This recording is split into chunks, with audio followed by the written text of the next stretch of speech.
This is a story from a book of 100 horror stories featuring all your favorite no-sleep authors. It's being used to raise money for a media production to bring these stories and more to life. If you want to support this project, click the link in the top of the description below.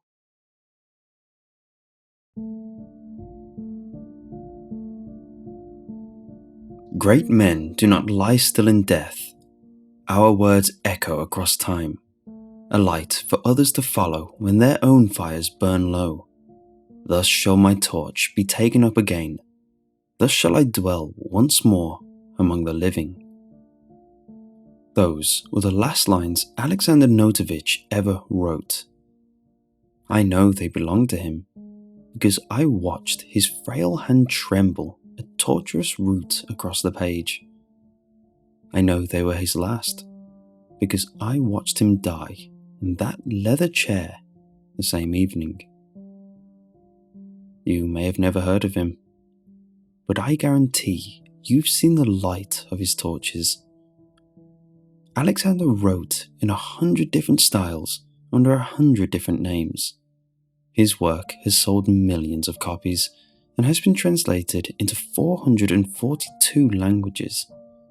But the most important thing he's ever written, his Magnum Opus, has never been read by anyone except me. I think he would have died years ago if it wasn't for that book. Alexander was never married, and neither did he keep any friends. I don't think anyone could stand to be in the same room as him for long enough for that. The dark scrutiny of his eyes pierced the most sacred part of you, leaving you naked in a way you have never even seen yourself. The only reason I endured the weight of his frightful presence was the promise of publishing his final volume. I've always fancied myself as a writer, but reading that book humbled me to my core. I read the whole thing in a single 14-hour stretch after his death. The poetry of his words taught me what it was to be human, yet made mockery of my presumption to call myself the same species as him. I wept many times through the silent vigil of that reading, but it wasn't for loss of the man. I wept that the highest peak of my life would never rise above the lowest shadow of his. I hated myself for how hollow my ideas were, knowing my intellect to be forever incapable of approaching his mastery. It wasn't fair. If I had written that book instead of him, then I would never need to prove myself again. If I wrote it. But who is to say I didn't? Only a dead man in these empty halls. What good was fame to him who hid behind pseudonyms as impenetrable as the veil of death? I took a pen from Alexander's desk and wrote my own name at the head of his manuscript. Though only a single line had changed, I could feel the holy relic in my hands somehow turn into a thing of evil. No more was this a testament to the greatness in man, but rather a tribute to his most vile and jealous desires. I couldn't bear to look at the thing anymore.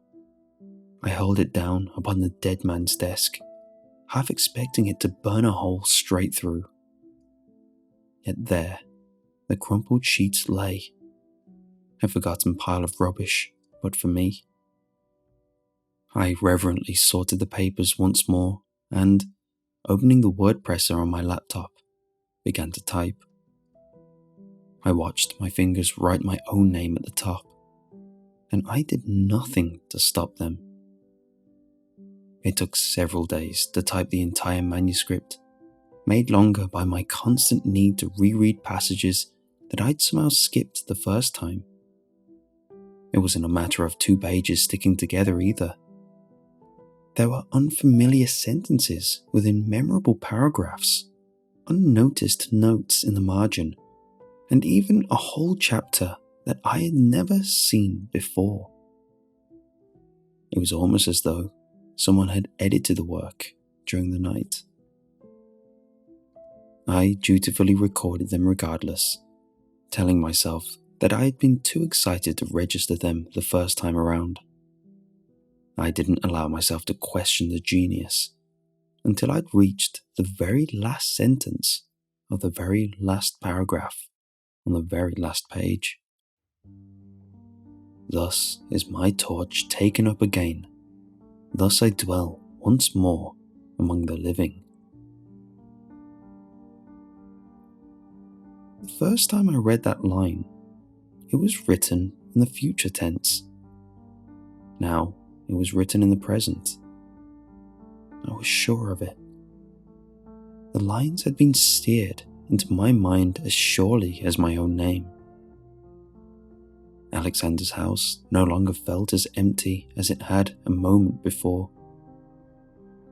Those who have stood alone beneath a storm-ravaged sky would understand the brooding electricity I felt around me. The soft whir of the overhead fan seemed to grow louder, its motion stirring the papers on the desk for the first time. Before my eyes, the metal beads beneath the fan slid downward until a clear click resonated. The fan increased in speed again. I fumbled my way out of the chair and reached to turn it off, but before I could, the chain had already pulled once more. The blades were slowing on their own accord. In the sudden silence of the dread air, I heard footsteps downstairs. They were soft and deliberate, a panther stalking an unsuspecting prey. I raced to the top of the staircase to settle my rebellious imagination, but stopped short as I reached the first step. The outdoor porch light had just turned off. A second later, the kitchen light extinguished, then the living room directly below the wooden stairs, dissolving the whole first floor into shadows. The creak as someone stepped on the bottom stair. Footsteps again, faster now, something sprinting directly up the flight of steps in an avalanche of buckling wood. I yelped and scrambled backward into Alexander's study. I couldn't hear the footsteps over the thunder of my own blood. I slammed the door behind me. There wasn't a lock, so I thrust my back against the door and braced my legs against the floorboards to pin it shut. Straining with static tension, I forced slow breaths and willed the drumroll of my heart to slow enough for me to listen. Nothing. So quiet that there was no marker to separate the fleeting seconds. The frozen moment colourless and eternal. So quiet that I could almost hear the self-deprecating laughter of my own thoughts. I was being absurd. All I'd really seen was an electrical abnormality. More the rule than the exception in an old house like this. The sound, the soft tread that I'd mistaken for footprints.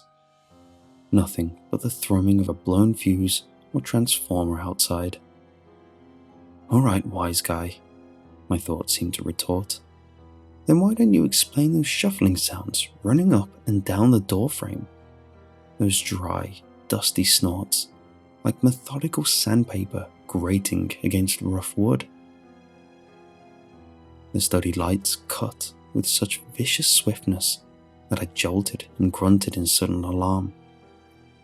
The sniffing doubled in urgency in response, something butting against the door on the other side with an assault which grew more frenzied by the second. Soon, I was heaving with exertion, each blow making my skeleton dance to a tune that the rest of me didn't hear. 3 inches or more, I'd be pushed back, and before my full weight had even slammed the door into its frame, another numbing cascade ricocheted through my body and I'd be flying again. And then the howl, a chilling echo of a sound buried deep within the dormant animal instinct of my psyche. A sound more beast than any man, yet more man than any beast, for the tortured guttural syllables which rolled across its alien tongue. More terrible than the splintering door, more terrible than the bestial anthem or the shrill symphony of my nerves, came the pitter-patter of gentle keys and the soft shadow blocking the light. As horrifying as the creature sounded beyond the door, at least it was on the other side. Illuminated by the halo of my computer's light, I saw a strange creature hunched over the keyboard. Its shoulders extended so far past its head and stretched the skin of its back so transparently thin that it appeared like a deformed bat. A dozen long, crooked fingers on each hand deftly picked out the keys one by one, each bending subtly with several too many joints. I couldn't leave my post at the door without letting the other monster in, so I was helpless but to stare as the thing completed its work. Once satisfied, it leaned back in the chair and stretched its arms luxuriously behind its body, the elbows bending 90 degrees in the opposite direction to wrap around itself. At once, the pressure on the other side of the door vanished. The dry sniffing left a moment later, growing fainter until I could hear the creak descending down the stairs. No longer needing to hold the door, I cautiously approached my computer and the thing in the chair. It watched me with beady fascination, tracking my slightest movement with an adjustment from its head. I got just close enough to read the title page and see that my name had been removed. The original pen name that Alexander had written was in its place. "You wrote this?" I asked the creature. It shook its head and pointed a long finger out the door. The creature pulled itself out of the chair in a sudden lurch, causing me to backpedal. Dragging itself by the arms, useless vestigial legs sliding behind, the thing moved to the bookshelf in the corner and produced another volume. It pointed at the book, then at itself. "But there were hundreds of them," I said. The creature swept its two flexible arms in an encompassing gesture. The distant shuffle in the attic, the creaking on the stair, the rush of shadow behind the waste paper basket, all absorbed in an instant. To think I was jealous of the old man.